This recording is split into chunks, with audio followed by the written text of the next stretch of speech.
Good evening. Let's take our Bibles tonight and turn to 1 John chapter 5, verse 13. 1 John chapter 5, verse 13. Let's stand tonight as we begin by singing, "These things have I written unto you." 1 John 5:13.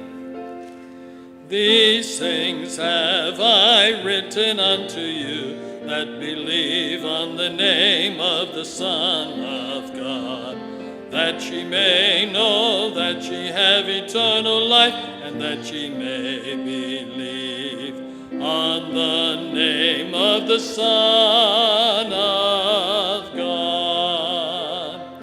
These things have I written unto you that believe on the name of the Son of God, that ye may know that ye have eternal life, and that ye may believe on the name of the Son of God.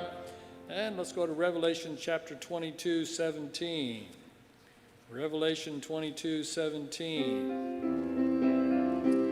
And the Spirit and the bride say, "Come."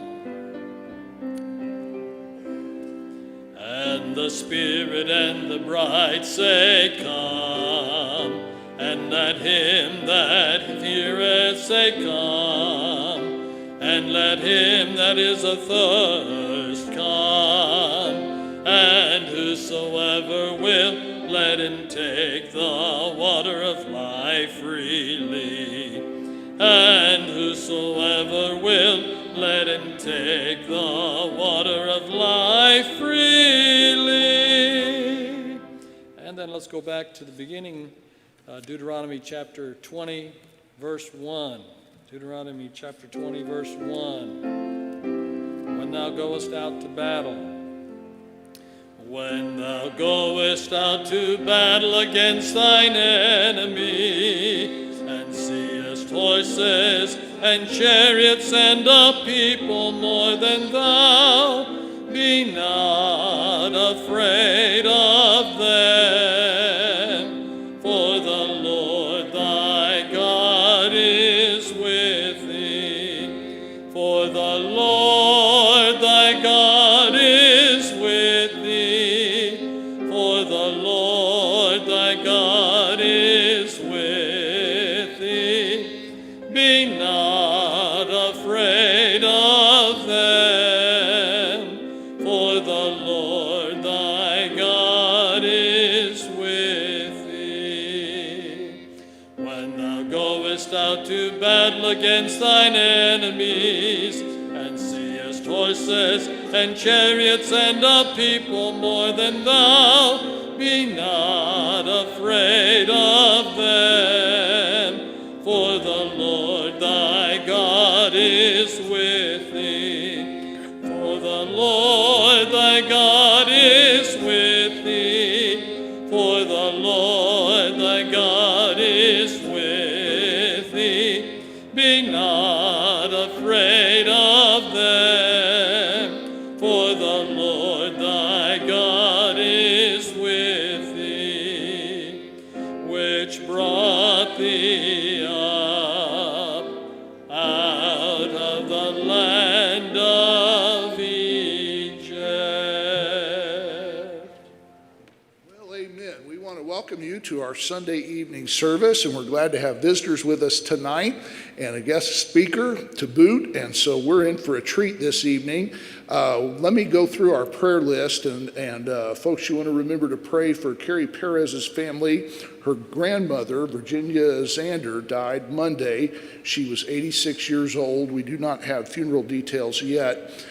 Pray also for Shirley Randall, that's Brother Randall's mother. She had a heart attack yesterday and is in the hospital. She is on life support right now. And I saw is there any change, any update? Continue to pray for her. Pray for Mrs. Summers as well. She's having severe pain in her lower back and is going to have to see a doctor about possibly having surgery. Pray for Linda Frieden, that's a friend of Dan Nelson's. She is being tested for cancer this week. Also for Jeff Wesson, he had a surgery on his appendix. Continue to pray for all of those on the COVID-19 list that we've been praying for. For Kylie Seligman, she is doing better.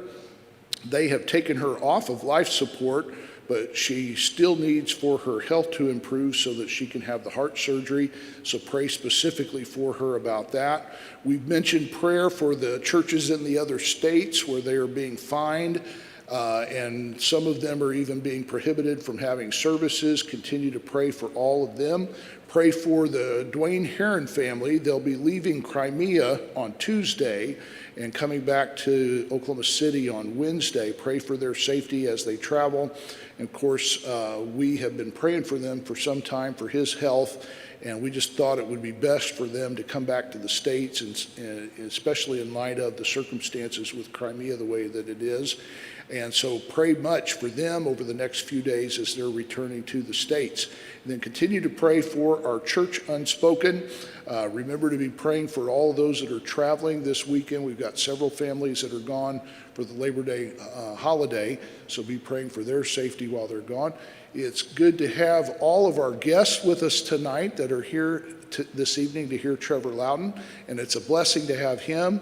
I got to hear him speak last week at the conference down in Texas and again at Fairview on Friday, and you're in for a treat tonight. I'm excited to have him here and to speak to us. Brother Mike Ruiz, would you lift your voice up over there and pray for us to open the service, please? Let's pray. Heavenly Father, Lord, I pray that you will be with us this evening. Lord, I pray that you be with the speaker, give the words to say. Lord, I pray that just be with all the needs that were mentioned by Pastor, Lord, especially we thank Brother Randall's mother and their family and their needs, and Gary Perez, Lord, and their family. Lord, I pray that you just be with all those needs and the needs of our country and those churches around the country that are under persecution right now. Lord, I pray that you just work all those things out in your will. In Jesus' name we pray.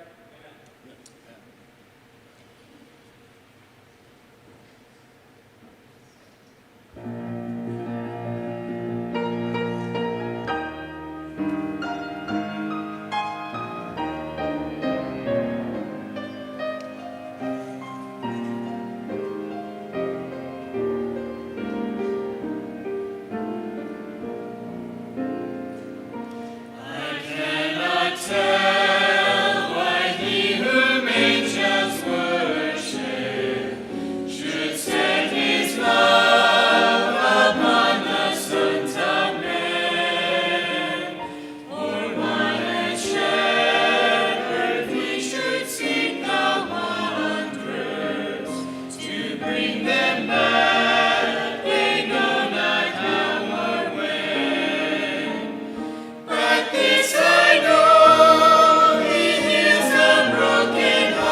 But this I know, of flesh has seen.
Brandon and choir for that song. Don't forget, if you have a cell phone, let me ask you to get it out and take a look at it. If you got it on, put it on silent or off during the service tonight. That way we don't have any disturbances.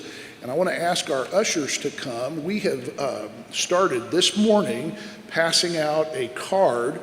We're asking folks to join us in prayer for our upcoming election. And up at the top, it's a commitment to pray, 40 by 40. We're asking folks to pray 40 days leading up to our election. And the calendar for it is on the back.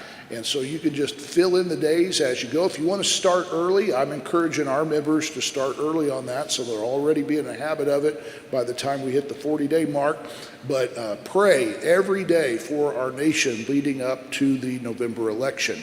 Monday, the offices will be closed here at the church and the school. Also, there will be no classes due to the Labor Day holiday. Members, remember our midweek service Wednesday night at 7:30 here in the auditorium. We'll have soul winning on Thursday. We'll meet in room 101 for the instruction at 7 p.m. and then pair up and go out. Saturday, we'll have the breakfast at 9:15 over in the gym. The cost for that is $3, and then we'll have the soul winning instruction at 10 o'clock for our Saturday soul winning. If you're going to be here for the breakfast on Saturday, if you want to eat on Saturday, would you please stand? I want to get a count of those that will be here for that Saturday. 4, 5, okay. All right, thank you. All right, I want to ask our members to stand, and if you're visiting with us, just remain seated where you are. We have a little tradition here at our church where we come around and shake your hands. Now, this is a different time, and if you are uncomfortable with folks shaking your hand, just put your elbow out. We'll just do that instead. But we do this every service at our church, and we want you to know how glad we are to have you here tonight. And I want to recognize we have part of the Roughton family here with us tonight. Some of our old timers will remember Nancy Roughton, who attended our school. This is her brother, is that right? Sister-in-law, and then their son, is that correct? And it's a blessing to have them with us this evening. Let's get around and shake hands while the instruments play.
Everybody join us in standing as we sing that chorus and we get back to our places. Visitors, please join us in standing. The half cannot be fancied this side the golden shore. Oh, there he'll be still sweeter than he ever was before. And now let's take our hymn books again and turn to page number 213. Page number 213. The light of the world is Jesus. 213. The whole world was lost in the darkness of sin. The light of the world is Jesus. Like sunshine at noonday, his glory shone in. The light of the world is Jesus. Come to the light, 'tis shining for thee. Sweetly this light has dawned upon me. Once I was blind, but now I can see. The light of the world is Jesus. And the last as the ushers come forward. No need of the sunlight in heaven, we're told. The light of the world is Jesus.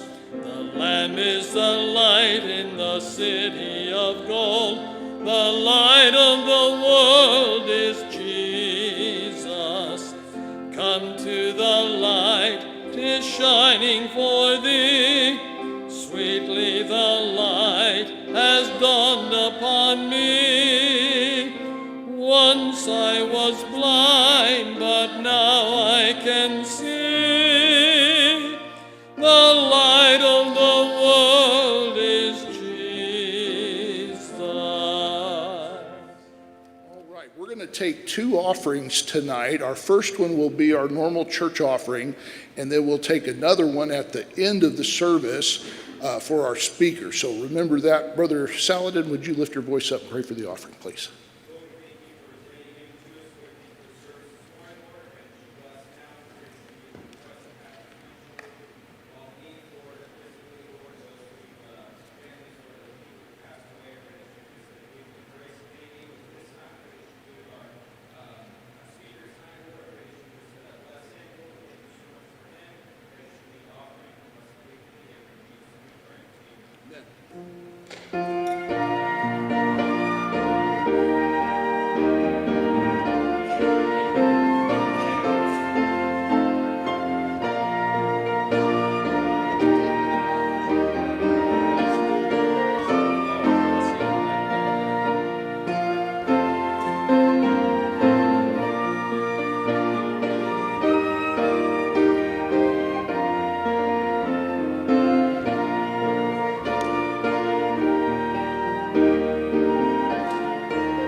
Trevor Loudon is from New Zealand and is an author, speaker, political activist, and a blogger. Back in the 80s, he was active against the communist infiltration there in New Zealand, and he is the founder and editor of keywiki.org, and then also appeared on Glenn Beck's online programming. Probably in reading about him, the thing that endeared me to him the most is that Southern Poverty Law Center described him as a far-right conspiracy theorist. So we just want you to know that where you're at, we have been on their list. I don't know that we're on it now, but we as a church have been on their list before. So you're among friends here tonight. It's an honor to be on with you, sir. And just before he comes to speak, my daughter Catherine's going to come sing to us.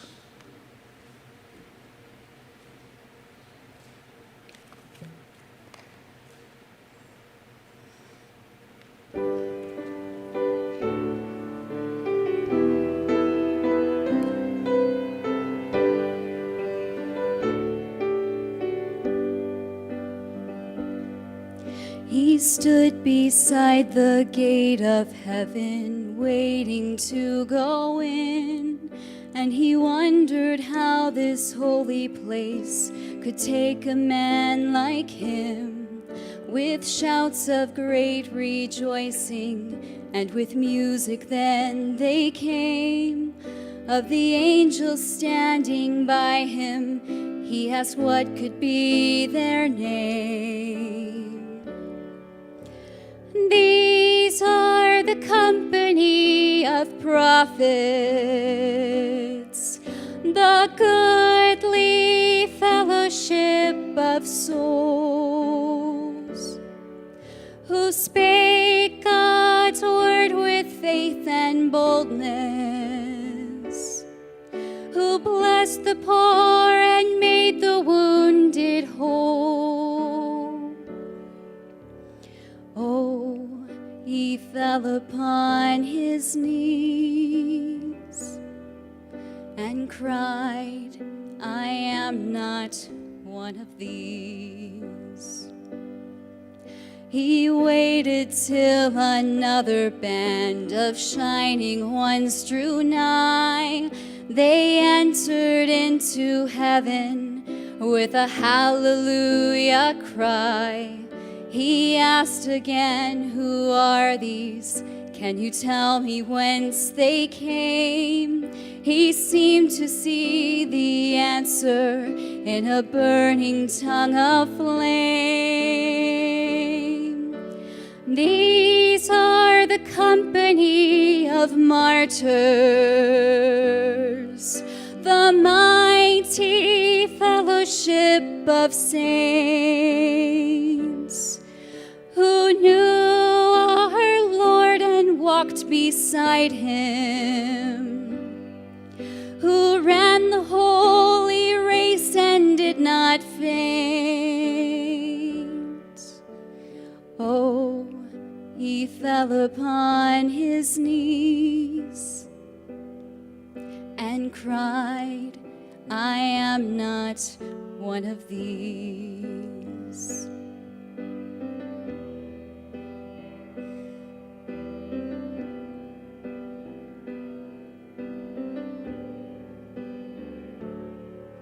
Then suddenly a multitude was heard from far away. Their voices rang with songs of joy like children at their play. He saw Rahab, he saw David, Mary Magdalene and Paul, and the thief who died by Jesus was the one who led them all. Who are these? He almost shouted at the angels. These are the sinners saved by grace, the host of them who called upon the Savior, washed in blood and justified by faith. And oh, he leaped up from his knees.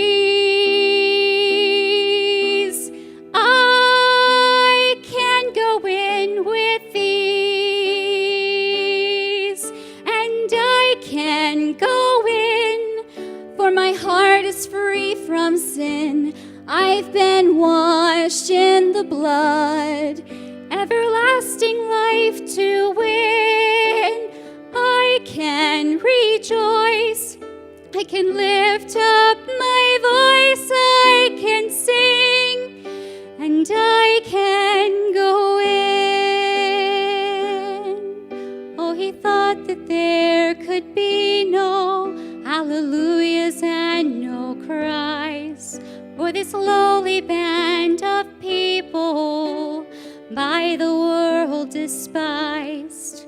But as the scenes of heaven opened up before his eyes, he saw the martyrs and the prophets and the host of heaven rise. And he sang, I can go in, for my heart is free from sin. I've been washed in the blood, everlasting life to win.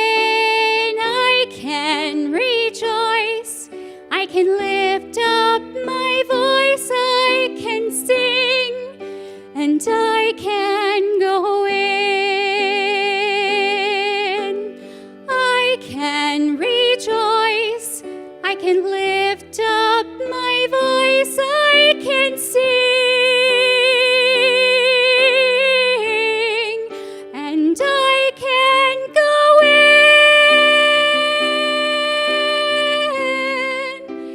in. I can go in.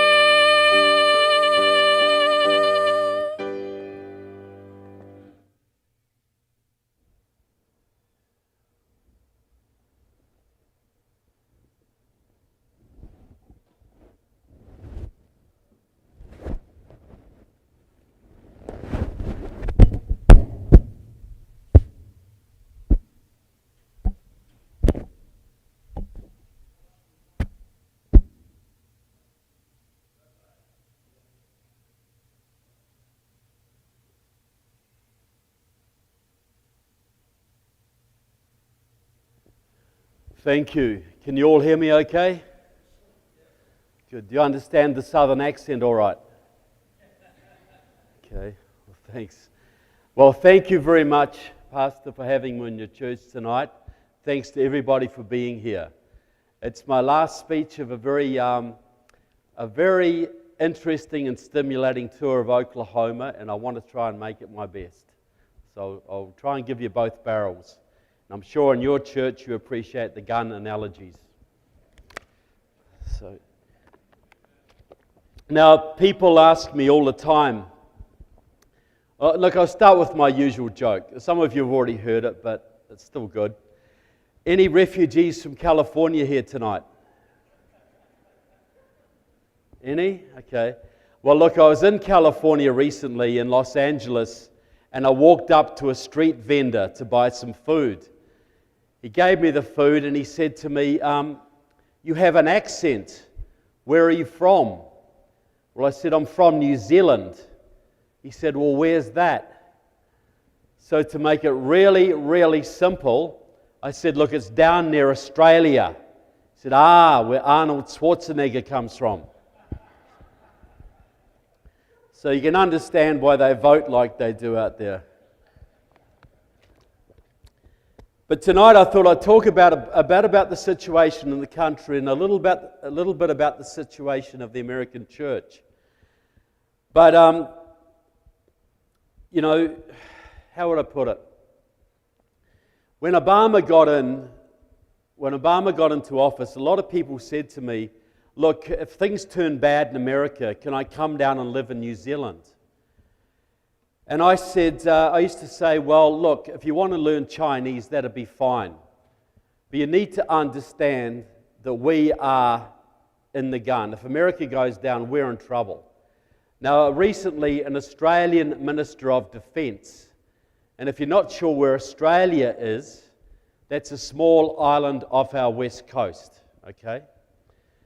Now, Australian Minister of Defence was up in China for talks, and a top Chinese general said to him, now is the time for Australia to choose. You need a godfather. Will it be an American godfather or a Chinese godfather? If you are smart, you'll choose China, because we are the growing power in the region.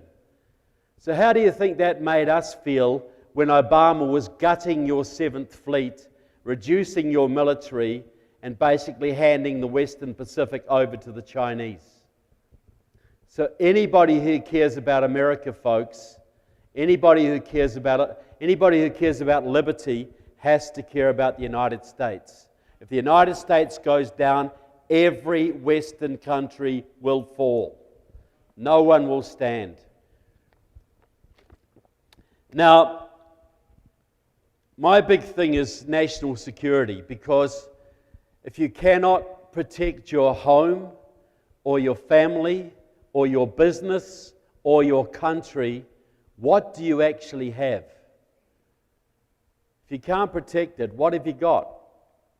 Now, has anybody in this room ever had to undergo any form of FBI background check or government security check for a government job or private sector job? This gentleman here, lady over here. gentleman over here, this gentleman here. You're looking about nearly a fifth of the room. Now, is it true that those background checks can be extremely rigorous? They go through your family background, your criminal convictions, your overseas travel. They even look for things like bounce checks. They want to know that you're a trustworthy, honest person and you can be trusted to protect the Constitution against all enemies, foreign and domestic. But what if you're a young Marxist radical who hangs around with the local Communist Party or the local Muslim radicals, and you get elected to Congress where you may serve on the Homeland Security Committee or the Armed Services Committee or even the Intelligence Committee overseeing the CIA and the FBI and the NSA, etc. How much of an FBI background check do you need for that one, people? Zero. Nothing. Because the people are supposed to vet the candidates, right? And the media is supposed to help you do it, right? Well, how's that been working out? Not so good, has it? See, but we shouldn't worry because there is a last line of defense that will keep traitors and spies and communists and terrorists out of your Congress and Senate. And that's the Federal Bureau of Investigation. You saw how tough they were with Hillary Clinton, right? They didn't show her any mercy, did they? They put your national security ahead of their jobs and pensions, right? I'm being facetious, am I not? Do you think they were silly enough to go after the woman who might be president? Do you think they were going to put everything they had, their pensions, their jobs, at risk by going after that woman? Well, see, the problem is this. When you get to a certain level, you're untouchable. You're too powerful to go after because nobody dares to do it. Now, both the Federal Bureau of Investigation and the Justice Department both answer to the most powerful committee in your Congress, the Judiciary Committee. Now, does anybody remember a congressman from Michigan? He was serving for about 140 years, I believe. His name was John Conyers. Anybody remember him? Stood down a few years ago. That man was probably the most dangerous and treasonous congressman you ever had in the House of Representatives. He was the man who abolished, back in 1975, your House Un-American Activities Committee, one of your last lines of defense against internal subversion. He had a 50-year history with the Communist Party USA, 40 years with Democratic Socialists of America, which is worse than the Communist Party, 30 years with the Workers' World Party, which supports North Korea and Cuba and Iran, and was a very active supporter of several Muslim Brotherhood front groups. And what is the Muslim Brotherhood? It started in Egypt in the 1920s to spread Islam across the world. They want the whole world Islamic. And during World War II, they worked with the Nazis. And after World War II, they worked with the Soviet KGB. But in America, they are the father of Hamas, Al-Qaeda, and ISIS. But in America, including in Oklahoma, they work legally through the Muslim Student Association, the Council on American Islamic Relations, and similar terrorist front groups. And when some of your Republican congressmen tried to get the Muslim Brotherhood designated as a terrorist organization, which they are, John Conyers gets up and says, oh no, we should work with these people. They're a peaceful social service agency now. We should work with them, not against them. John Conyers was a hardcore anti-American Marxist-Leninist. He was a communist to his bootstraps, but he oversaw the FBI and the Justice Department. Now, also on that committee, until very recently, was a woman called Judy Chu from California, a long-time supporter of the Communist Workers' Party, a militant pro-Chinese outfit. And you should see Judy Chu in Congress. Look her up on C-SPAN.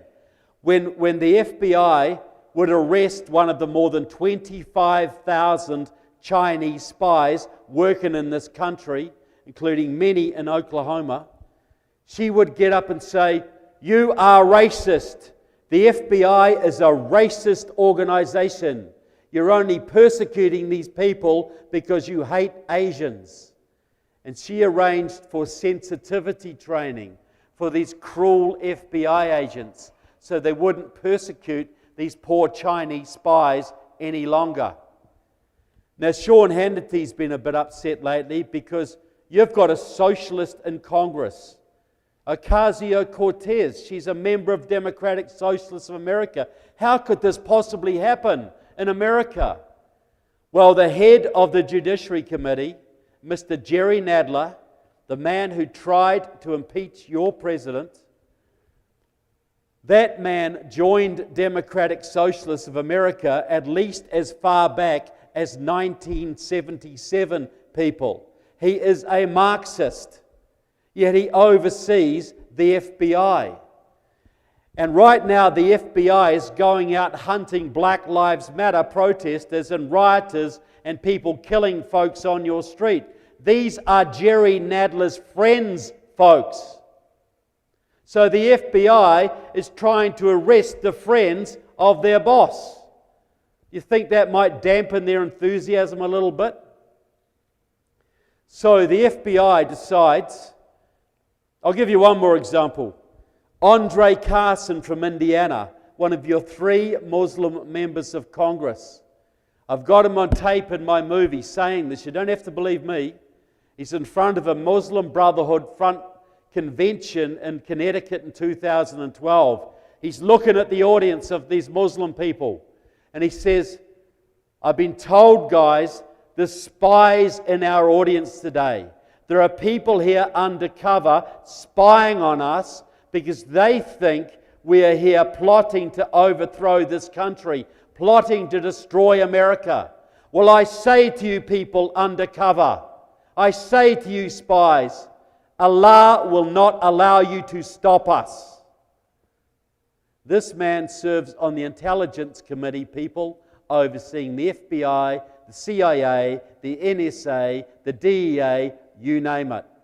You've got at least 100 members of your House and 20 members of the US Senate so involved with the communists or the Muslim radicals, they couldn't pass an FBI background check to drive a school bus in this county. Yet they're running every major committee in Congress: Homeland Security, Armed Services, Intelligence, Education, Judiciary, you name it, they run it. So the FBI decides we better start investigating congressmen, because some of them are taking money from Iran, some of them are working with the Cubans, some of them are working with the Chinese, the Communist Party, Democratic Socialists of America, Muslim Brotherhood. Let's go to Congress and tell Mr. Nadler and Mrs. Chu what we're going to do. Mr. Nadler, Mrs. Chu, we need to investigate about 100 of your Democratic colleagues because they're betraying this country. Do you mind? And by the way, Mr. Nadler and Mrs. Chu, you're both on the list. Is that all right? Do you think the FBI is stupid enough to bite the hand that feeds them? People, if you're a radical communist in this country and you get elected to Congress, you're home free. Because there's no media scrutiny, there's no background checks, and the FBI doesn't dare to touch you. Can you understand why we have a nuclear deal with Iran? Why we have a legal immigration amnesty? Why we have Obamacare? Why we have horrible rules of engagement so your troops can't fight to win? Do you understand why all these things are happening, people? Because you have got about 1/5 of your Congress and 1/5 of your Senate working for the other side. And people, you cannot survive if that continues. One traitor can cost you your country, folks. Imagine if Benedict Arnold had been successful during the Revolutionary War. You may have lost. So, there's some Republicans out there and some of the never-Trumpers will say, oh, look, I don't really care if we lose this next election. I don't like Donald Trump. I don't like his tweets. Don't like his haircut. Don't like his manner. You know, I'm going to sit this one out. Because we'll come back in 2028, or we'll come back in 2032, and we'll win. Well, I want you to do a little bit of math, people. And I did math before Common Core, so I can count. You tell me if I'm right. Now, Mitt Romney lost his election in 2012, the Republican, by about 2.5 million votes. Donald Trump won by about 300,000 votes, thanks to the wisdom of your founding fathers and the Electoral College, and actually lost the popular vote by nearly 3 million. According to Massachusetts Institute of Technology, there are about 22 million illegal immigrants in this country today. Some people say it's 40 million, but we'll go with 22 million. Now, if those people are given citizenship and voting rights, as Hillary Clinton promised to do within 100 days of taking office, what proportion of them do you think might vote Democrat? People, these are Christian people. They come here to feed their families. They break the law in doing it, and I don't approve of that, but I can understand why they do it. But the reality is they vote 80 to 90% Democrat, folks. That'll give the Democrats, the next Democrat president, if it's Biden, that'll give the Democrats between 15 and 16 million new voters overnight, folks. You will lose Texas, you will lose North Carolina, you will lose Florida, Georgia, and Arizona straight away. You tell me how you're ever going to elect another Republican or conservative president in American history. Tell me how you do that. Because I would love to know, I'd love to be proven wrong on this. On election night 2016, folks, you came that close to losing your country permanently. That close. And I still don't think most of the Republican leadership, I know Trump understands, but most of the Republican leadership have no clue what they're playing with here. None at all. Or they wouldn't be toying with DACA and amnesty and all this kind of garbage. I have a lot of sympathy for illegal immigrants, you know, but answer me this. If your father steals $1 million and then he bequeaths it to you in his will, does that then belong to you? So if your father jumps the border and gives you American citizenship, should you really have American citizenship? It's no different, is it? So, as I said, there's about 100 members of your House who couldn't pass a background check. Now, Donald Trump Jr. said last year, he said the 2020 election would be communism versus freedom. And a lot of people pushed back and said, oh, no, you mean liberalism, don't you? Maybe progressivism. No, communism, folks. Now, my book up there, and I hope if you haven't read it, you'll get a copy. It's called White House Reds. Now, what I say is this. Of the 11 Democrats still running for the White House, and January the 1st this year, 10 of them were Marxists.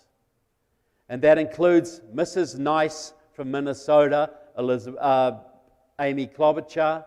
It includes Pete Buttigieg, who's now been put on Biden's transition team. It obviously includes Biden, but also Bernie Sanders, Julian Castro, Cory Booker. All of them were Marxists. And I have the documentary evidence to prove it. People, the Democratic Party of today is run by the people who supported the Viet Cong during the Vietnam War, the Nicaraguan Sandinistas, and Fidel Castro. They want their revolution before they die, folks, and they need one more election going their way to achieve it. But I'll give you a little bit of history on Joe Biden, because he's the moderate Democrat, right?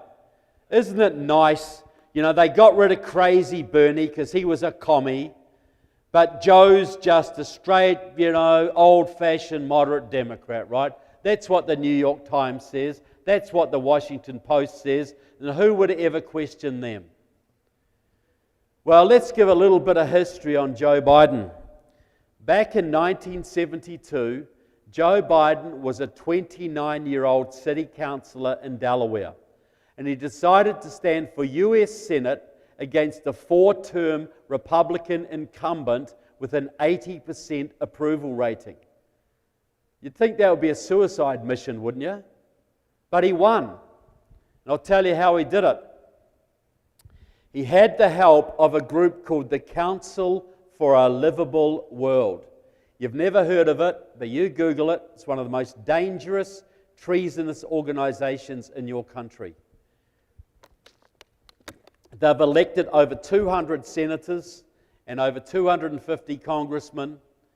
They've done more damage to you than anybody else, and you've never heard of them. But Joe Biden was one of their first successors. See, what they did, it was founded by a man called Leo Szilard, S-Z-I-L-A-R-D. And he had been a Manhattan Project scientist. He was one of the top guys to develop your nuclear weapon during World War II that you used to win the war with Japan. And he was regarded as a major security risk because the head of security for the Manhattan Project found out that Leo Szilard had been a Hungarian communist. But they couldn't fire him because he was just so darn important. But after the war, 1962, he sets up the Council for a Livable World. They got a bit of money together and they targeted Senate races in tiny states, because you can easily elect a senator in Delaware or New Hampshire or Connecticut or Vermont with not too much money. So they elected these senators, right? And the deal was, we will elect you, we will finance you, but when you're elected, this is your mission. You will work your entire career to destroy the United States military. You will cancel weapon systems. You will vote for lower military budgets. You will vote for horrible rules of engagement. You will vote for transgender rules in your military. You will vote everything you can do to destroy the US military. Now it was found, and Joe Biden did that. He opposed Reagan when Reagan was trying to fight communism in Latin America. He worked with the Soviet Union. He negotiated some horrible treaties with the Soviet Union. I've got him on tape at the Council for a Livable World's 50th anniversary celebrations. You got me elected. I owe so much to you. You were with me all the way. You helped me when I was head of the Senate Foreign Relations Committee. You helped me and Obama negotiate the START treaty with Russia. The Russia that was so bad for the treaty that was so bad for America that Trump had to cancel it unilaterally. Joe Biden is a complete creation of that organization. The trouble is, Leo Szilard, the man who started it, was revealed to have been a fully recruited Soviet agent. The man who actually got Joe Biden the money he needed was a man called Albert Gore Sr. You may have heard of his son. He invented the internet and global warming. Well, Albert Gore Sr. was a senator from Tennessee, but he was also the president of the Council for a Livable World at the time. And he got Joe Biden about $287,000, which was big money at that time. And he brought a whole bunch of people from out of state to campaign, and he got a whole bunch of Washington support for Joe Biden. The trouble was, Al Gore Sr. was the protege of a man called Armand Hammer, the head of Occidental Petroleum and the leading American Soviet agent of the early 20th century. The man who kept the Bolshevik Revolution alive. Joe Biden owes his job to two Soviet agents, and he's worked in the interests of Moscow and Beijing and Tehran his entire political career. He is one of the biggest traitors to ever serve in that body, folks, and he's the moderate Democrat.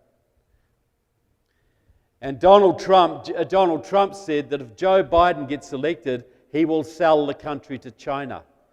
Well, he picked Kamala Harris, whose parents were Maoist communists, whose boyfriend was a Communist Party supporter, and whose financial mentor was a former Maoist communist who married into a major fortune and has spent his time promoting far-left candidates, usually of color, into positions of power.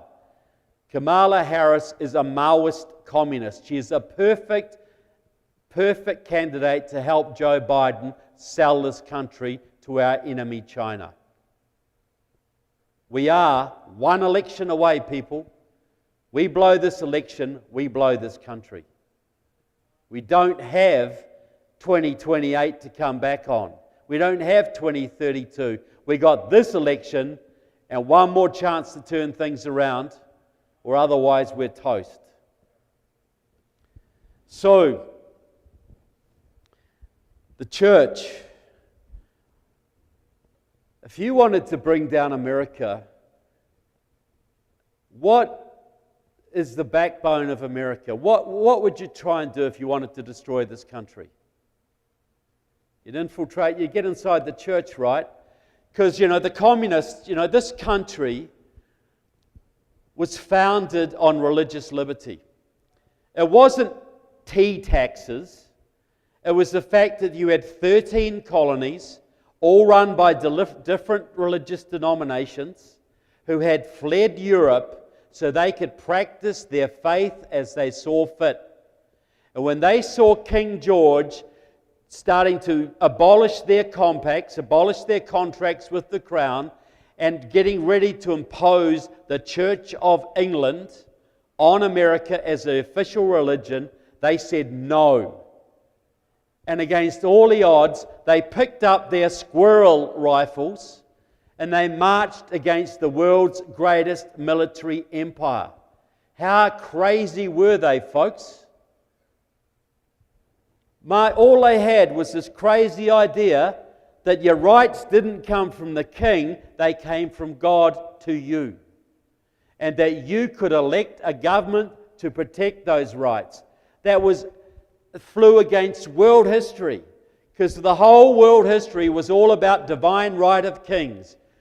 The king spoke to God, and God told the king what he wanted the people to do. You have to give your second sons to the army. You have to give your daughter to the court. You have to pay 40% of your crop to me for tax. It just always happened to be that God usually agreed with the king. That was how it worked. And for once in world history, there was a major change. You had a government where your rights came from God to you, no intermediary, and your government's only job was to protect those rights. End of story. And that offended every dictator on the planet, folks. Every dictator hated that idea, because what if it caught on? What if other people wanted that? So they've been trying to destroy this republic since day one. And it really took off when the Bolshevik Revolution came, because that made basically Satanism into a science, and it actually had a country to run out of. So the first communist front in America was the Methodist Committee for Social Action. First target of the communists was the churches, the mainstream Protestant churches. And I had a friend, Herb Romerstein, who was the leading communist investigator in the US government for 40 years, the world expert on American communism. He had been a He was the youngest communist in America when he was a kid. He joined the party at 17, which was before you were even allowed to. But he left the party, fought in the Korean War, and became a good anti-communist. He always said to me, Trevor, he said, you know who the biggest suckers for the communists were in America? The ones who could be sucked into all the front groups and support all the causes? Protestant clergymen. That's what he said. And they went right into the Episcopalian Church, right into the not into the Baptists, into the Methodists, all of those mainstream churches. They got into them really early. Then they affiliated them with the National Council of Churches, which was affiliated with the World Council of Churches, which is run by the KGB, the Soviet KGB. The Catholics, they thought they were cool. They weren't going to get taken out. They were safe because to be a Catholic priest, you have to take a lifelong vow of celibacy. And they thought that would protect them. But Bella Dodd, who was a Catholic, who became a communist and then went back to the faith, testified before your Congress in the 1950s that in the late 1930s she put 1,100 young communists into the Catholic priesthood. And about 1962, when the Catholic Church went all liberal with Vatican II, that was when those young priests were now bishops and cardinals.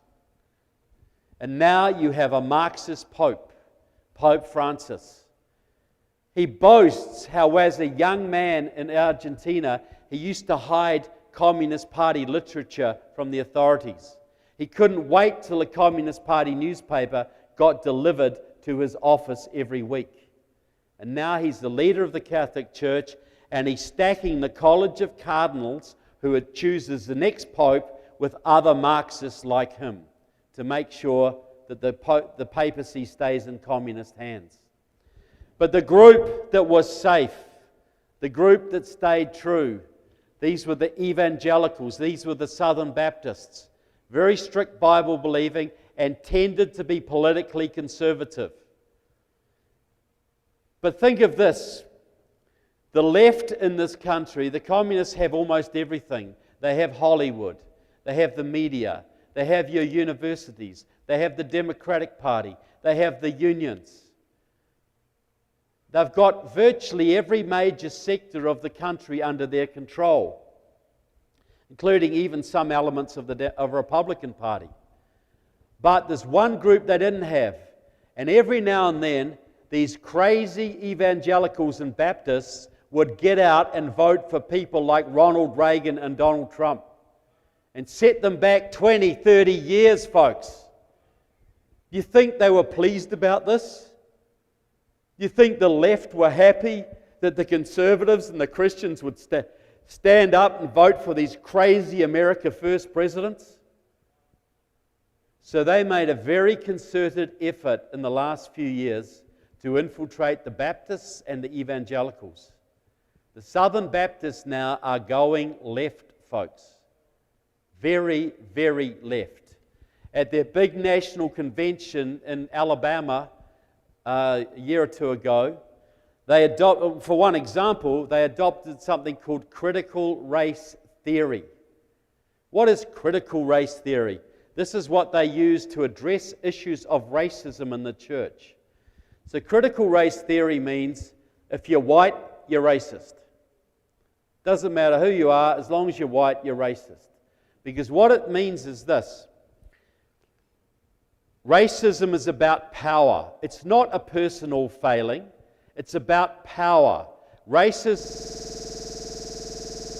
is capitalist patriarchy. And they oppress all the nations of color. So in the old communist way, this is what they used to do. The communists, when they first came here, they'd say, the capitalists, the business owners, are oppressing the working class. They are ripping off their wealth. So we have to overthrow the capitalists and take their wealth to have an even, equal society. Well, that doesn't work very well in America because you don't have a class structure here. You can start out very, very poor and end up very, very rich. You can start out very, very rich and end up very, very poor. That's how it should be. Free market works well. You achieve what you achieve out of your own merits. So class struggle doesn't work here very well, but your race is always with you. If you can cause racial division, that's way more effective in this country. This was really formulated by a man called James Cone. He was a black theologian, I think he was at Harvard. One of his books was called The Black Church and Marxism. What do they have to offer each other? And in 1982, he went to Cuba. And there he met with Fidel Castro and several of the communist front groups working in church affairs around Latin America and North America. They're very into the black church, for instance, because they try and push them into voting Democrat all the time. And the man who accompanied him on that trip, some of you may have heard of him, a man called Jeremiah Wright, Obama's pastor. He said, "God damn KKK America," famous for saying that. So this is the new paradigm. The new revolution in America is not the workers overthrowing the capitalists so much. It is the people of color, the oppressed black and Latino and Asian minorities working together with the white radicals to overthrow the capitalist Christian white patriarchy. I'll give you an example of how this works. In St. Louis, I'm doing a movie right now on enemies within the church, about the Marxist infiltration of the churches. And in St. Louis, Missouri in 2015, there was a conference for young Midwestern evangelical kids, teenagers. And as it's the Midwest, they're mostly white. And the woman talking to them, the keynote speaker, was a young black pastor from St. Louis, Missouri, called Michelle Higgins. And she gets up there and she gives it to them. "You are all racists. You're all racists." They'd say, "Well, we're not. You are white. You're racist." And God's mission for you is to end racism and white privilege. These kids could be on food stamps, but that doesn't matter. They're white. So they're all fired up at the end of this. They're all fired up because they think this is the 11th commandment. They got to go out and end white privilege. And they think this is Christianity, people. And they're going up all ready for the revolution, all ready to end racism in their church and hold anti-racism seminars and all this kind of garbage. None of them were told that Michelle Higgins was a member of the Organization for Black Struggle. That was the organization that burnt Ferguson, Missouri to the ground in 2014. That destroyed every black business in that town because you can't have prosperous black people because that destroys the narrative. That is a front for a pro-Chinese communist group called Liberation Road. They are the people who have been burning America, folks. All of these riots have been done by pro-Chinese communists. This is war by China on your cities. But the big front, Liberation Road, started a front in 2013, a front group. Some of you might have heard of it. It's called Black Lives Matter. You've got churches all over this country saying Black Lives Matter is so cool. We're on board. They're going to end racism. This is just wonderful. You've got Republican politicians taking a knee to these people. You've got sports teams taking a knee. You've got big corporations giving them millions, if not billions, of dollars to a pro-Chinese communist revolutionary organization. Right now in America, folks, Black Lives Matter is a complete front for the communists. They have ties to the Palestinian terrorists. They have ties to former East German communists. They have ties to the Venezuelans. They have ties to virtually everybody who hates this country. And you've got pastors crawling to these people. You want to end racism, folks. You don't support Black Lives Matter. They don't care about race. They just want to kill people. I've got one of them on tape saying, I go to airports. This is what she says. I go to airports, and when I'm there, I talk to some white old guys, the good old boys. And my friends say, how could you do that? She says, well, I'm trying to get them on my side because I'd rather talk to them now than shoot them later. Because that's when the armed struggle is going to come. They're seriously talking about killing folks, people. Seriously. And you've got pastors crawling to these people. You want to end racism? It's real simple. Do unto others as you would have done unto you. That's about all you need, isn't it? Very simple. You know, the soul has no colour, folks. Just treat people like you want to be treated yourself. But you got millions of people buying into this revolutionary garbage. And cities are burning. Businesses are being lost. Lives are being lost. Police are leaving the force in droves. And where's that going to lead us, people? And this is all time.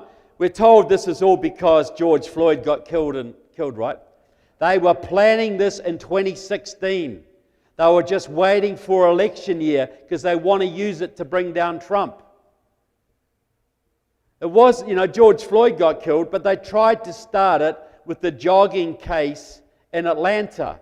That didn't quite work. They tried to start it in Louisville, Kentucky, when a young woman was killed in a no-knock police raid. That didn't work. If it hadn't been George Floyd, it would have been Fred Smith in Seattle the next week, or it would have been Joe Jones in Houston the week after. They were just waiting for the spark. 100% planned, and it wasn't Black Lives Matter peacefully hijacked by radical Antifa. It was meant to be violent right from the very get-go. Never meant to be anything else. So where are we, folks? We're 60 days away from the most important election of our lives. And I want to say something. So we're in a revolution right now. That is what we're in. And it either is allowed to continue and it takes us over, or we roll it back. We've got a choice. And the election's going to play a big role in that, folks. Kamala Harris is all on board with Black Lives Matter. Joe Biden will welcome them. Do whatever it takes. So, but what are the three institutions we have in our society right now? The three institutions God gave us. He gave us the family, the church, and civil government. Are those institutions under attack right now? All of them are. Because revolution is overturning the natural institutions we have to govern ourselves. They're overturning the family with the LGBTQ agenda. They're overturning civil government, we see that now. And they're overturning the church. A stable society, when you've got a strong church, you have strong civil government and strong families. You get a weak church, you get weak families, you get weak civil government. They all have to work in unison, and all of them are under attack right now. But mainly, and I'll say this now, because 90% of the pastors in this country are too cowardly to stand up.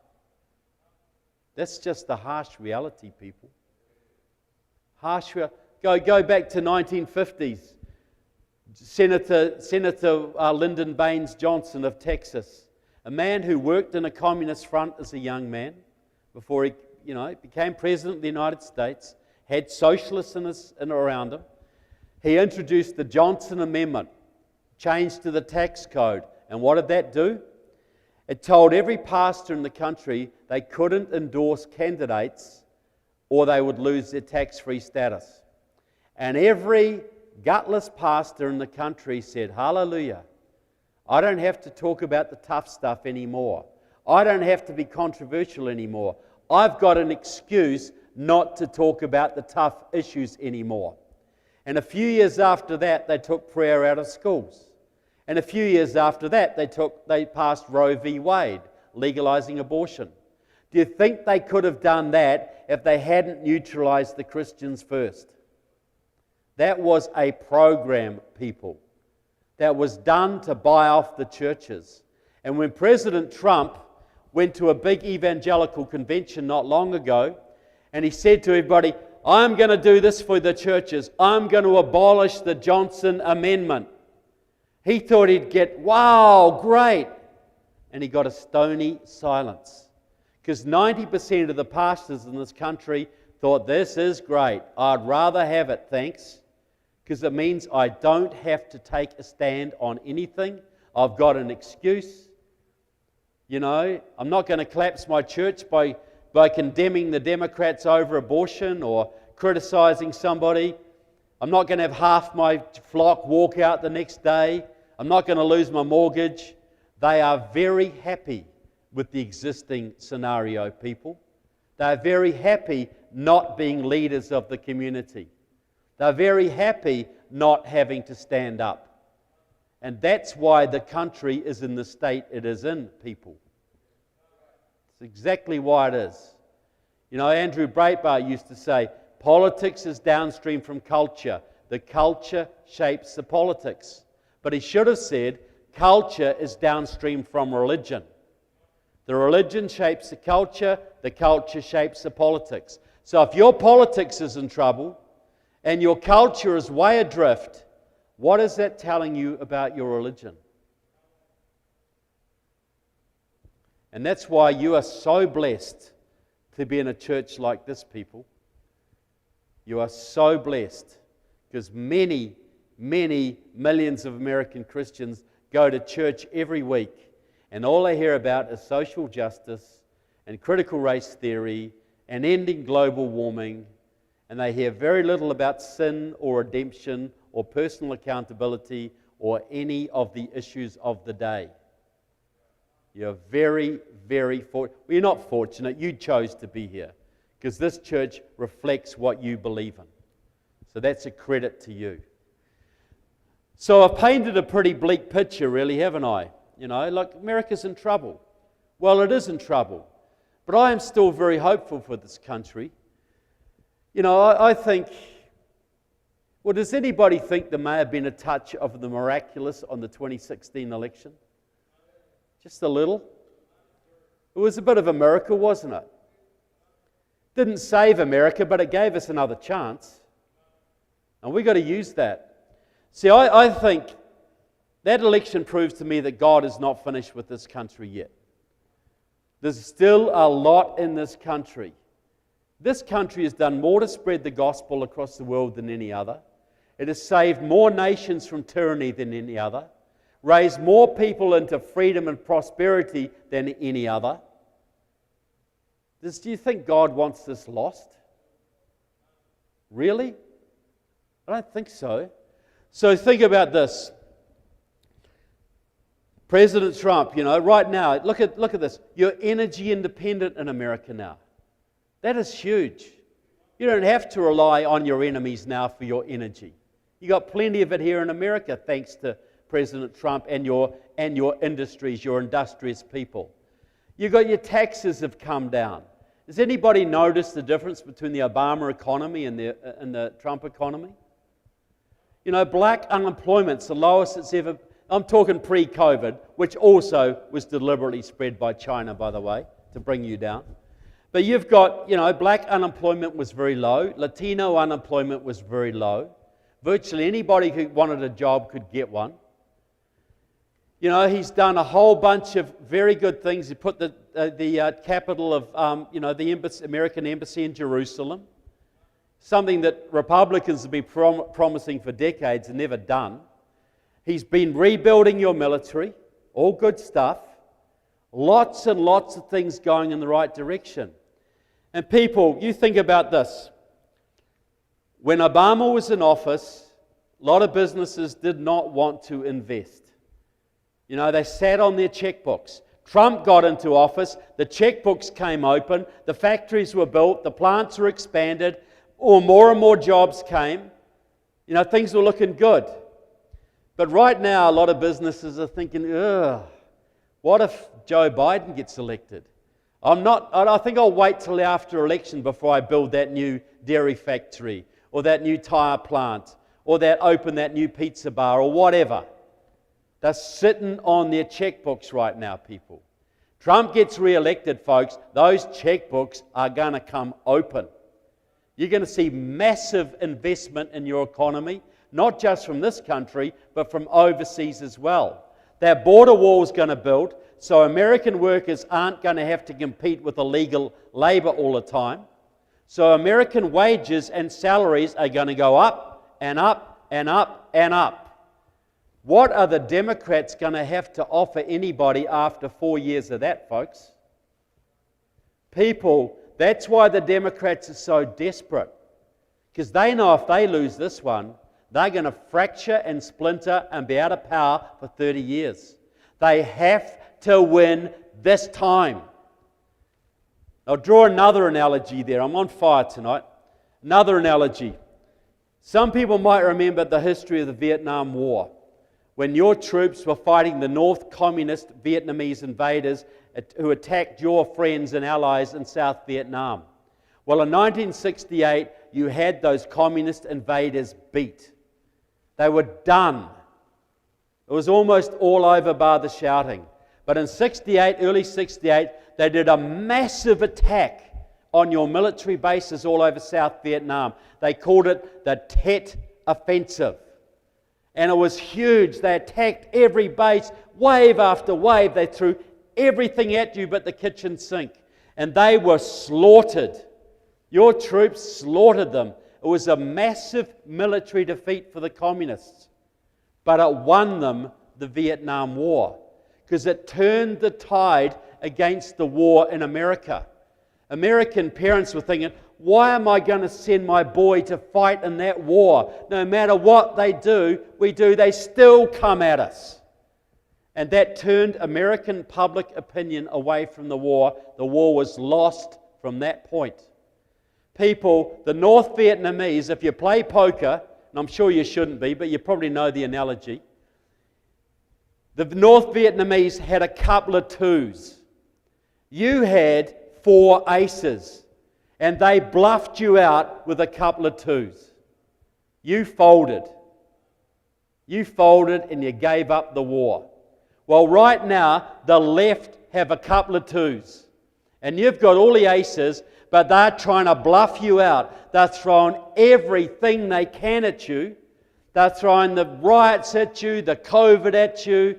They're attacking your churches. They're shutting down your churches. They're abusing you. They attack you online. Everything they can. You make a positive statement, you get fired from your job. They're doing everything they can to bluff you out. They're throwing everything at you. Well, they've got the twos and you've got the aces. Don't fold, people. Carry on, stand up, stand true, and carry on, and you will achieve victory. Don't get bluffed out. So that's where you are. But this is the big one. President Trump has done more to put conservative and constitutionalist judges into your circuits than any other president by a country mile.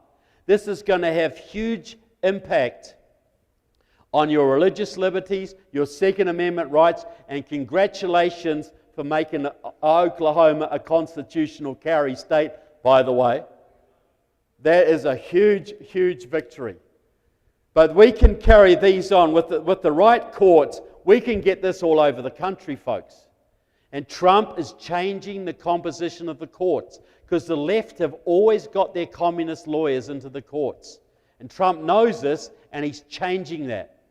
But the big one is the Supreme Court. For 60 years, the Supreme Court has been run by the left.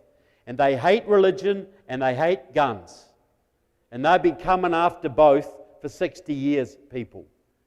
And they've been doing horrible things to your education system, horrible things for business regulation, you name it. I don't understand how you do as well as you do with the kind of garbage they put on you.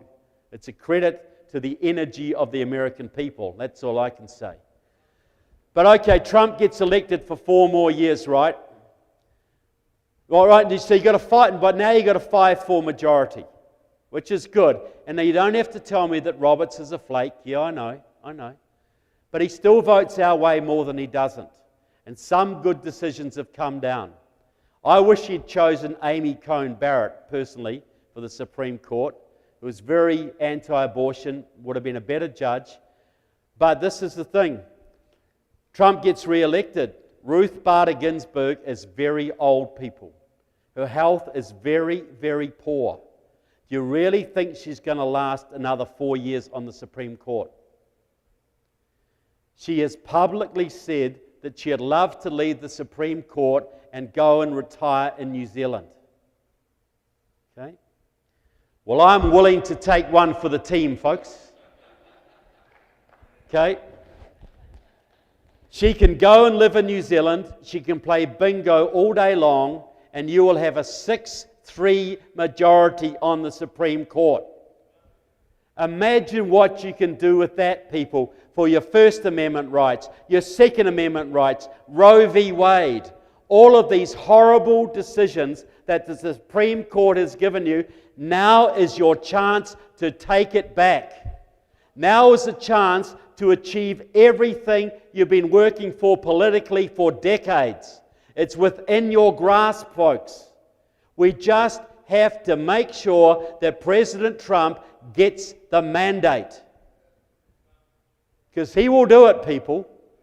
You know, look, he needs the House, right? You've got this Kendra Horn race here in your city. You need to get involved in that, people. You can get involved in door knocking or phone banking, because that's a disgrace that you have a Democrat here in Oklahoma City. And she can be beaten, and that might be just the seat that Trump needs to take the House back. It might be that close. So there's a mission for you right there, people. Mission for you right there in your own doorstep. You can give Trump another seat in the House that may be just what he needs. And you'll improve your own state in the meantime. You know, we can do things. Trump gets re-elected. You know, Trump has already taken America out of 2 United Nations bodies and the World Health Organization. Let's start a campaign in the second term of Trump. Let's get America right out of the United Nations, full stop, folks. Completely out of that horrible body. And you look, I know this. If you've got kids in public schools, folks, they are being indoctrinated. If you've got kids in private schools, they're probably being indoctrinated. If you've got kids in college, they are definitely being indoctrinated. And this has all come about because you've given all education control over to the federal government.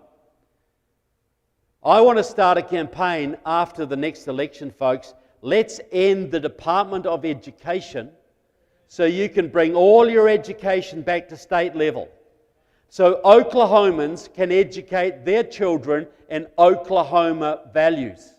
Is that a crazy, whacked out idea, people? Can you think of a better thing you could do for your kids than give them a patriotic, sound education? We've got to do it, because if we don't do that, we're going to lose them, people, and we lose our country. So all of these things you can do. Don't ever tell me elections don't make a difference, folks. Do you think we'd even be meeting tonight if Hillary Clinton was the president now? Probably not. They'd already be coming after us.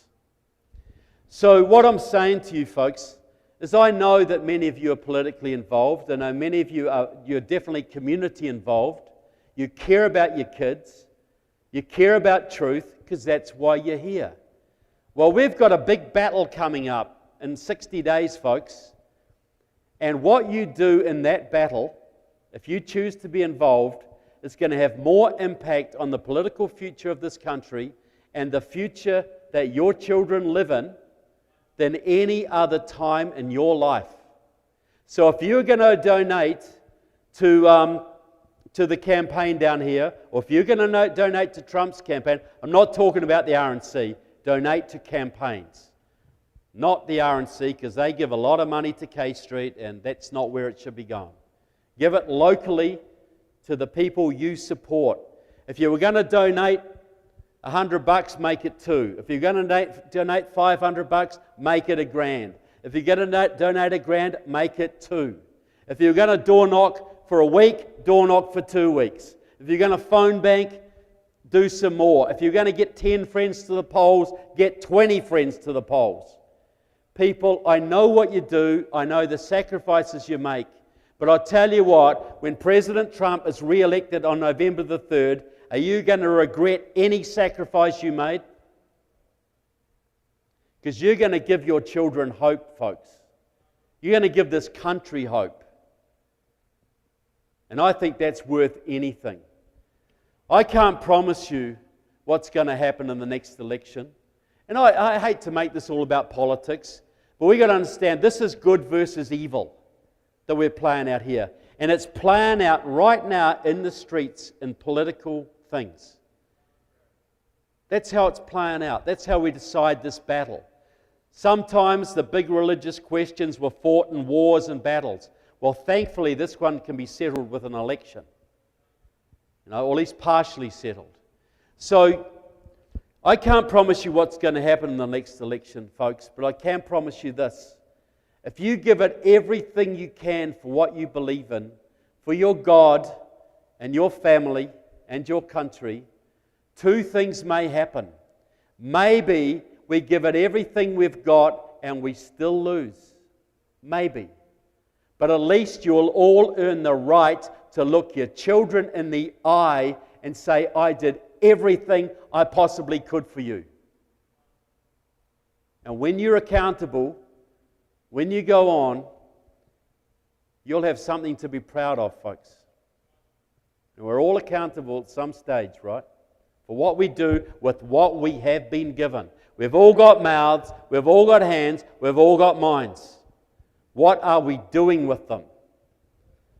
So, but if you win, and you absolutely can win this, people, absolutely you can, that 2016 election, that convinced me that God is not finished with this country yet, folks. If you win, you'll spark an economic boom like you've never seen, which is nice. Even better, you'll spark a liberty boom, not just in this country, but all around the world.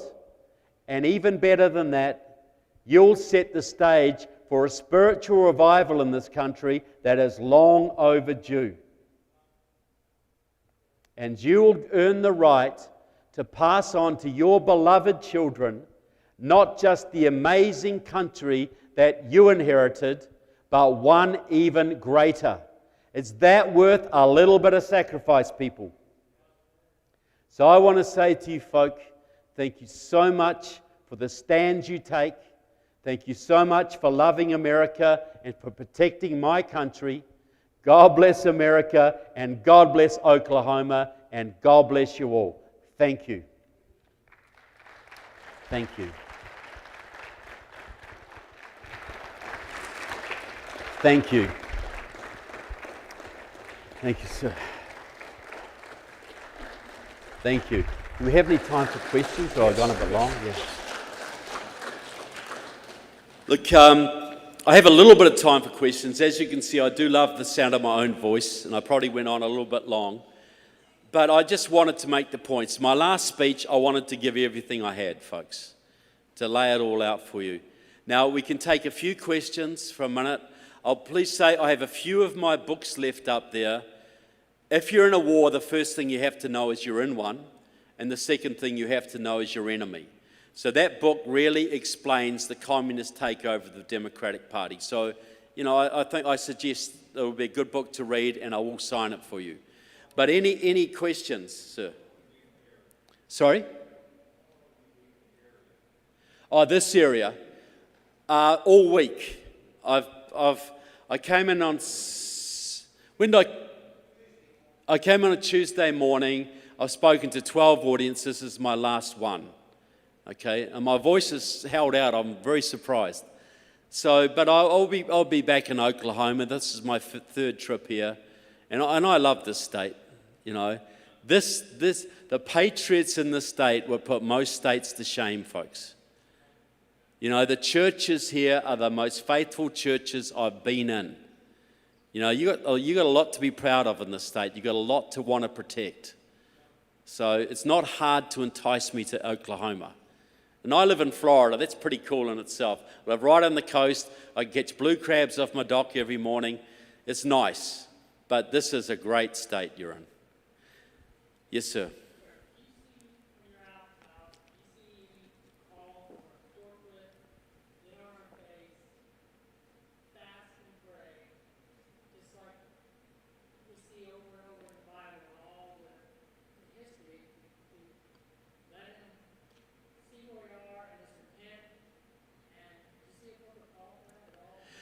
Yeah. Look. I lecture, you know, but a quarter of my time's to churches. The rest of the time is usually political groups. And what I see in the political groups is I see a deep disquiet and a deep, you know, it's like when you're almost going to lose something, that's when you most appreciate it. And I see a real awakening politically. I see people, you know, why are all these soccer moms buying guns, folks? You know, there is a reason for that. In the churches I speak to, I see a real hunger for leadership. I see a real urgent hunger for leadership. People want to stand up. They want to make a stand. They see their kids being threatened. They see their futures being threatened. And they see a lack of spiritual leadership. So I'm seeing the leadership, the revival in this country is not going to come from the pastors so much. It's going to come from the grassroots, you know, the people in the pews. I see that really bubbling. I do. It's real interesting to watch and very gratifying to me. I'm seeing church people all over the country just getting interested, getting engaged. They're seeing the culture slipping away. They understand why it's slipping away. And they're sick of this idea that the church should not be involved in any of this stuff. You know, why, if we are given the family and we're given the church and we're given civil government, why should we abandon civil government any more than we abandon the family? No, why should we? Who's told us that Christians shouldn't be involved in politics? The commies have told us, that's who. False doctrine, you know. This goes back to pietism many years ago, you know. The idea that you should just be holy and stay in your church. You know, the Amish are a very extreme example of that. And that was an idea fostered by the princes of Europe because they loved the idea that Christians should just stay in their churches. They financed the pietist movement. And you've seen with the Johnson Amendment how your own government fostered a new pietism. You know, Christians think, my way to heaven is stay in my church, shut my mouth, don't say anything controversial and just be a good Christian. Well, that's good, but if you're told to love God and thy neighbor as thyself, and your neighbor is starving and you do nothing to help, is that Christian? If your town is being flooded and you don't go and help man the sandbanks and man the pumps, you just sit home all day praying, is that Christian? So if your country, with a constitution inspired out of the Bible, based on biblical principles, if that great country is slipping away before your eyes and you do nothing to help save it, is that a Christian act? Can't be, can it? The greatest country the world has ever known, and Christians think it's all right to enjoy all the benefits, the wealth and the prosperity that this has given them, and have zero responsibility for maintaining it or passing it on to their kids, and somehow they think that's Christian. You know, the early Christians, to be a Christian was a death sentence, folks. You got thrown to the lions. You got crucified. You got whatever. But they still did it. You know, and would you have what you have today if they hadn't? So don't you sort of owe what you have inherited to pass it on to the next generations? You know, if you are given a great gift and you throw it away and you leave no inheritance for your children, is that Christian? You're going to be held to account for that, folks. You know, that's my view. But any other questions at all? Anyone else? No? Okay.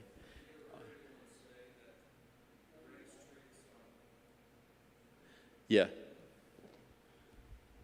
Have you ever heard anyone say that the greatest treatise on Romans 13 is the Declaration of Independence? No, I haven't, but that makes sense to me. Yeah. And Charlie will tell me, you know, the Declaration of Independence, we've got to understand that, because we talk about the Revolutionary War. This is something I learned from Charlie. Your founding fathers didn't really see themselves as rebelling from the crown so much.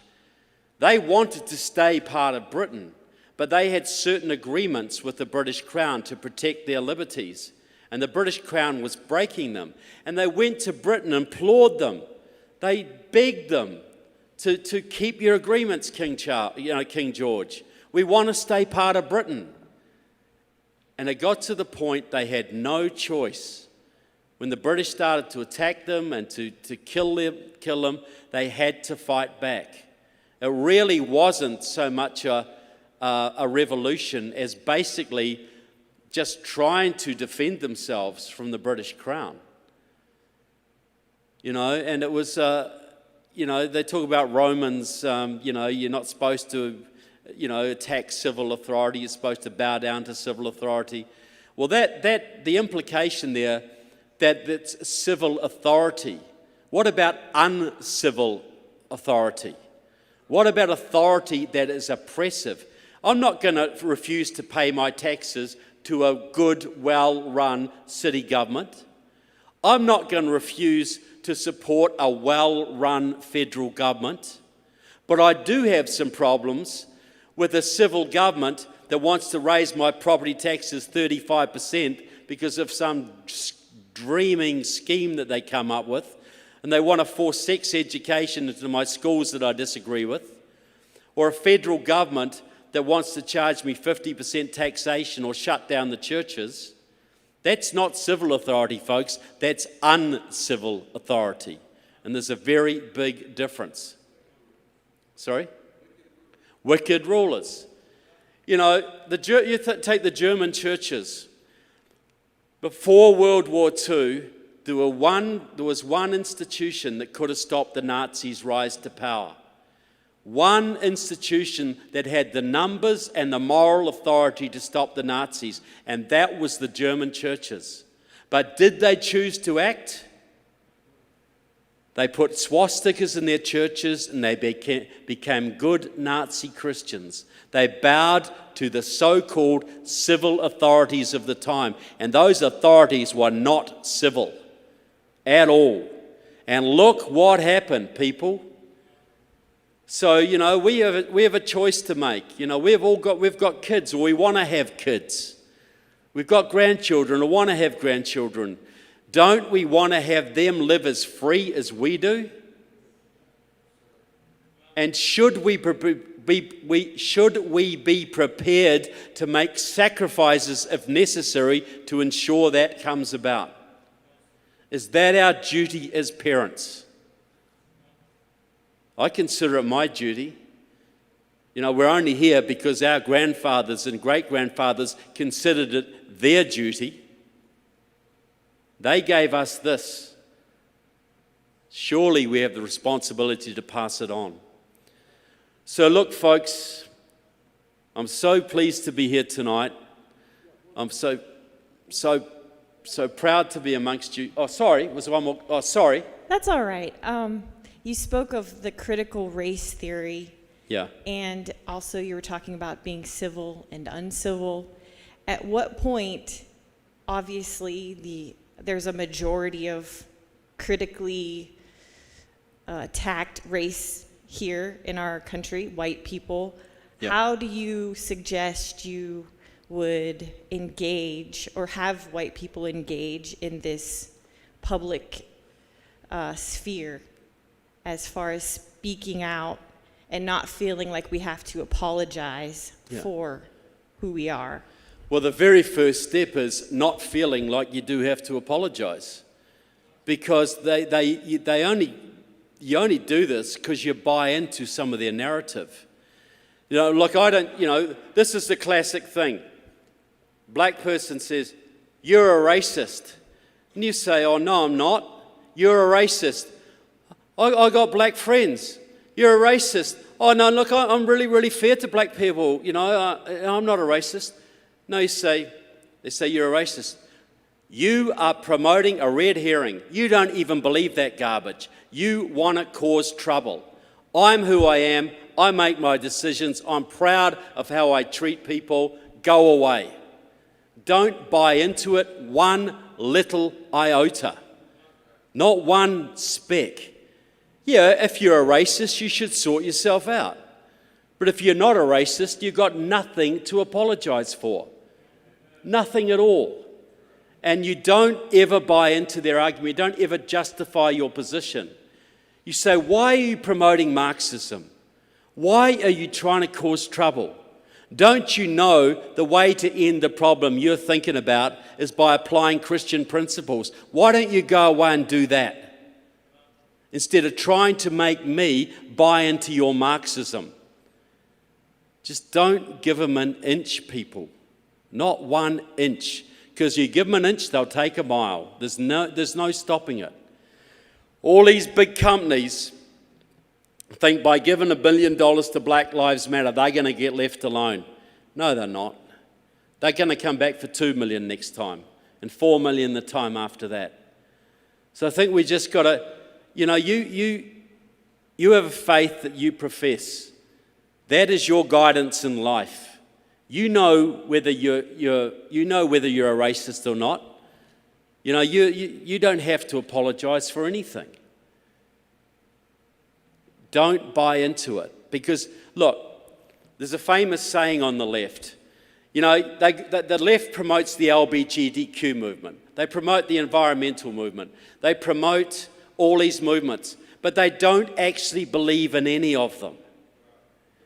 They have a saying, the issue is never the issue. The issue is always the revolution. All they're trying to do is create trouble. So don't give them the benefit of the doubt, saying, "Look, I understand you're sincerely trying to solve this problem, and let's have a dialogue." No, you say, "You are trying to cause trouble. You're a Marxist. You don't even believe this stuff. Go away."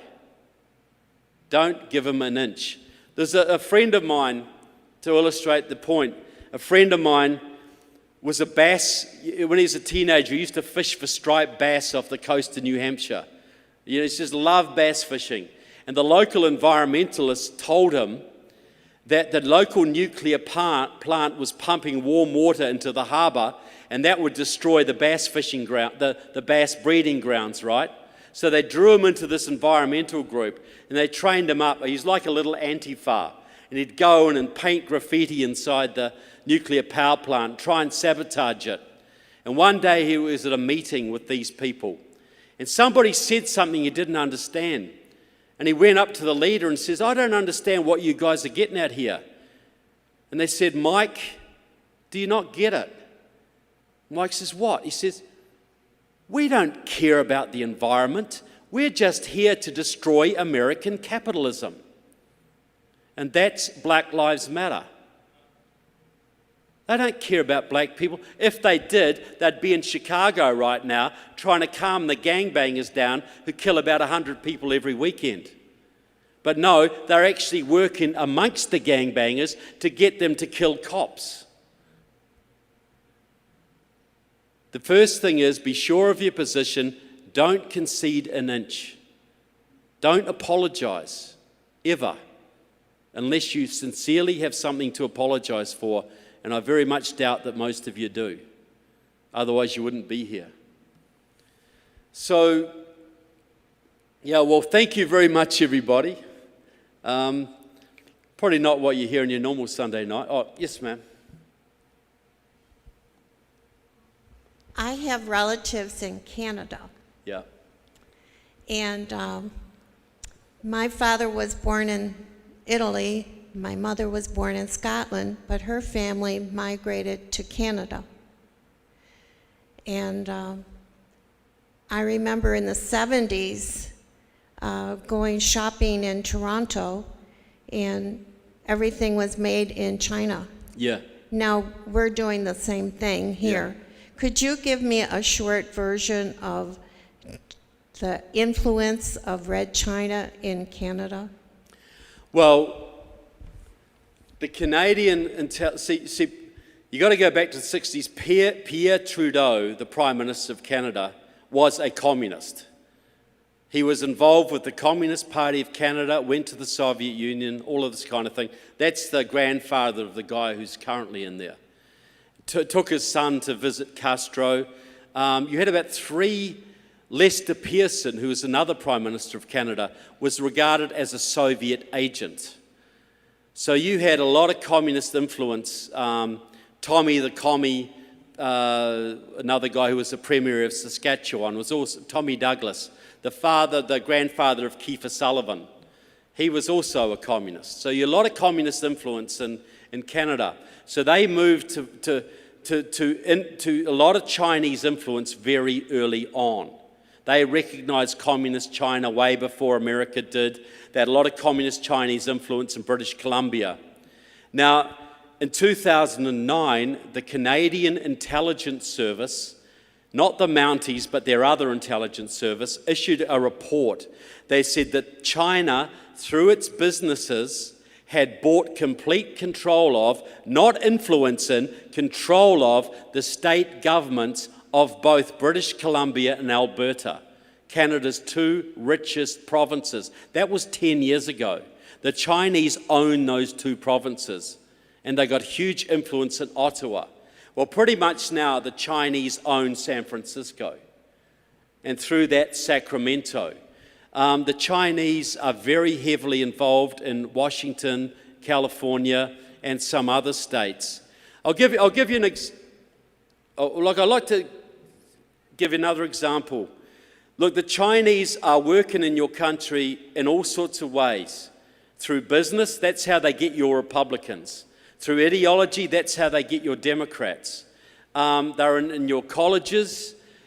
But this is what they did, and this is how they work politically in your elections. Now, Virginia was a red Republican state 10 years ago, one of the reddest in the South. Now it's totally blue, completely Democrat. How? I'll tell you. Because in Virginia, they have a group called New Virginia Majority, and it's like Acorn. All these volunteers in orange T-shirts, they go out signing up tens of thousands of minority voters for the Democrats, year after year after year after year. They signed up about 300,000 minority voters, and they worked directly with Terry McAuliffe, the governor of Virginia, to give voting rights to 200,000 Virginia felons. That 500,000 voting pool is what turned Virginia Democrat. But the thing is this, New Virginia Majority is a front for Liberation Road, the pro-Chinese Communist Party. And they are using maps, computer-generated maps, super sophisticated, so they can go into any precinct and know exactly who lives where, what their income level, their ethnicity, their voting patterns, so they can send Iranian volunteers into Iranian areas. They can send Puerto Rican volunteers into Puerto Rican areas. And those maps are generated by one of their comrades who works in Wuhan University, China.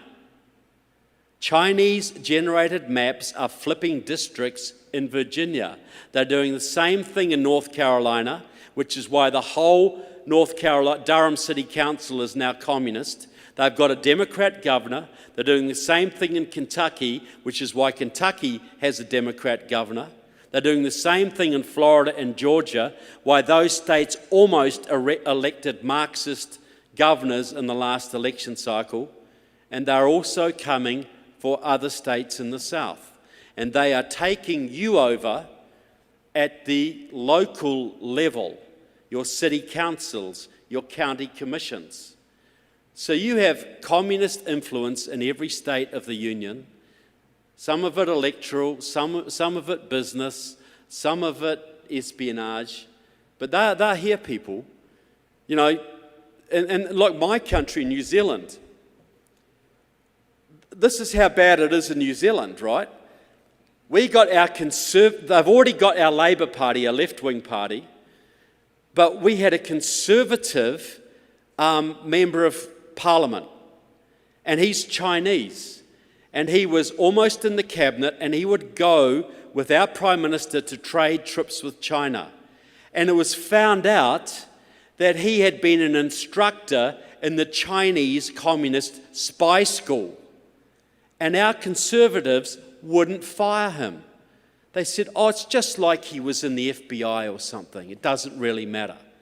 That's how badly penetrated they are, because what they do with our politicians is when they leave politics, they make them board members of a Chinese bank or a Chinese dairy company and pay them $500,000 a year for doing nothing. That's how they buy out our politicians. Can you hear me? Yeah. Okay, the Mormon Church, and what I know, you could spend all night talking about different factions, but what sort of a threat do we see on that front?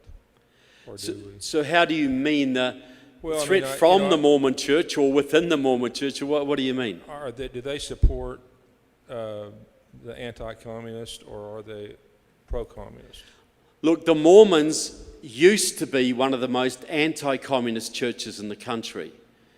You know, they were very, very strongly anti-communist and very patriotic. Now, I'm not saying you agree with their religious doctrine, that's a whole different issue, but they were very patriotic. But there's been a big push in the Mormon Church to do two things. One, to accept the gay agenda, and two, to accept illegal immigration. So that has been a big push in the Mormon Church. And they've pretty much accepted the gay agenda now. And because they have converts from all over the world, they were pretty much a sucker for the illegal immigration thing. So they're doing that. Illegal immigration is suicide for America. But the Mormon Church has bought into it for their own reasons. And the Catholic Church largely has too. You know, because they want to bring lots and lots more Catholic Mexicans into America. Doesn't matter what it does to the votes. And I'll just make it very clear, I don't care where you come from, as long as you get here legally and your heart is with America. You know, that's all I care about. And anybody who thinks there shouldn't be borders, read the Old Testament. How many times did the Israelites have to put up walls around there? And what happened when they didn't, folks? You know, so the Old Testament is full of national security and nation building. Because you've got to build the nation. The nation is built on the law. And the Old Testament is about the law. And that has not been abrogated by the New Testament. Not in the least. The New Testament built on the foundations of the Old. So yes, the Mormon Church is in trouble. But every church in America is in trouble virtually. You know, every big denomination, the best churches in America are the small independent churches, the home schools, and you know the home churches and groups like that. The bigger the denomination, the worse trouble they're in tends to be. Well, okay, yes? Man, just one more. Yeah. You mentioned something the other night about granting amnesty to subversives so they could turn themselves in. Yeah, okay. This is my plan, right? Now, I do support one form of amnesty, not illegal immigration amnesty, but this is what I'd love President Trump to do.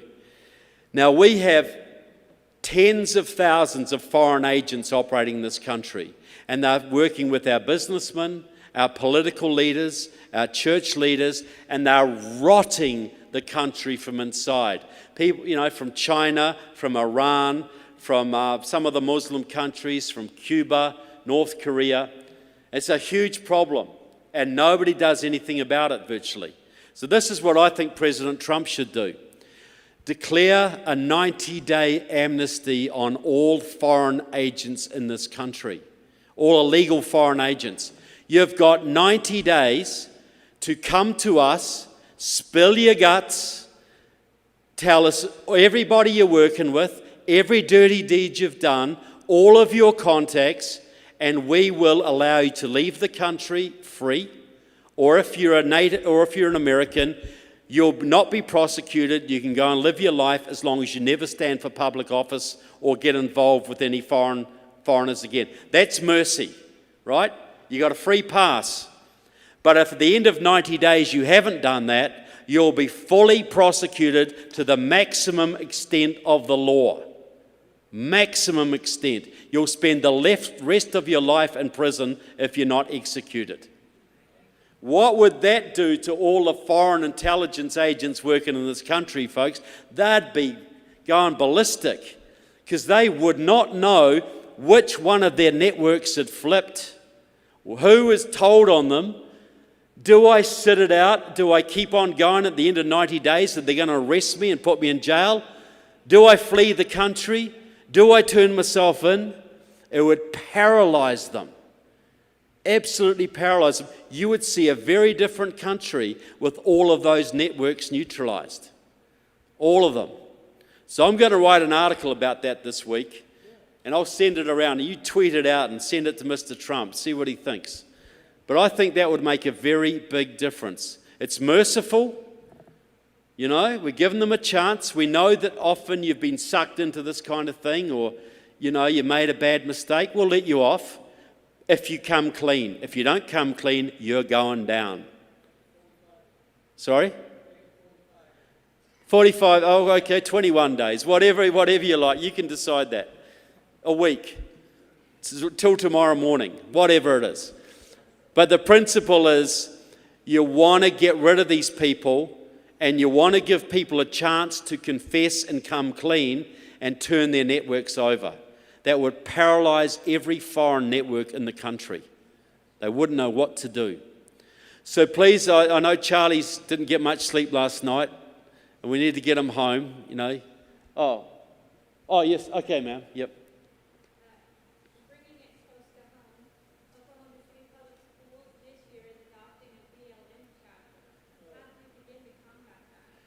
What do you mean, like part of the curriculum or something? Yes. Well, you should be find out exactly who's pushing it, what it is, and then you should be organising networks around this country to go to the legislators and say, anybody who votes for this at all will be primaried out and will lose support in the next election. This will not be allowed to stand.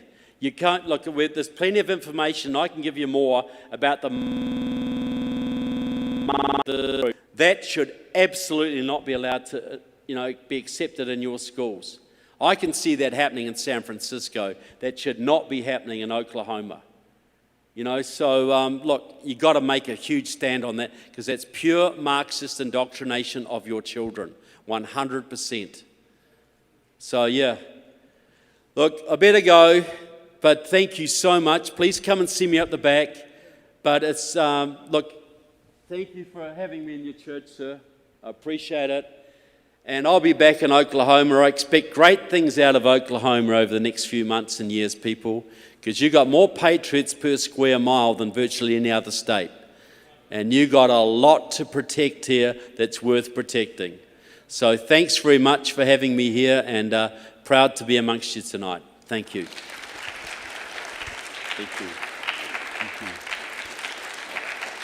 Thank you. Oh, thanks. All right, I'm going to ask our ushers to get ready. We're going to take up an offering for him. If I remember correctly, he is traveling back to Florida, leaving early tomorrow morning. Is that right? Nebraska. Okay, going to Iowa. So he's got expenses traveling, and we want to be a blessing to him. So ushers, if you would come, and I want to encourage you to go back and get one of his books. I started on it. I bought it down in Texas, started on it already, am learning a lot. How many of you learned things you did not know tonight? Raise your hand, all right? It's indicting to me, it's convicting that someone that's not from our country knows more about our politicians than I do. And I consider myself studied. I'm not stupid on things. I research, but he knows a lot more. You need to get his book. If you know somebody that would read it, you need to get them a copy. Let's get him bought out of his books tonight, okay? I want to encourage you to get a book, and let's give in the offering. Go ahead and start playing and take the offering.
Visitors, we want to thank you for joining us tonight. Be sure to thank our visitors for coming, shake hands with them, make them feel welcome tonight, and be sure to stop by the table back there. Pray for him. You guys head out tomorrow, is that right? How many of you will pray for him for his travels tomorrow for safety as he heads up to Iowa? Be sure to pray for him.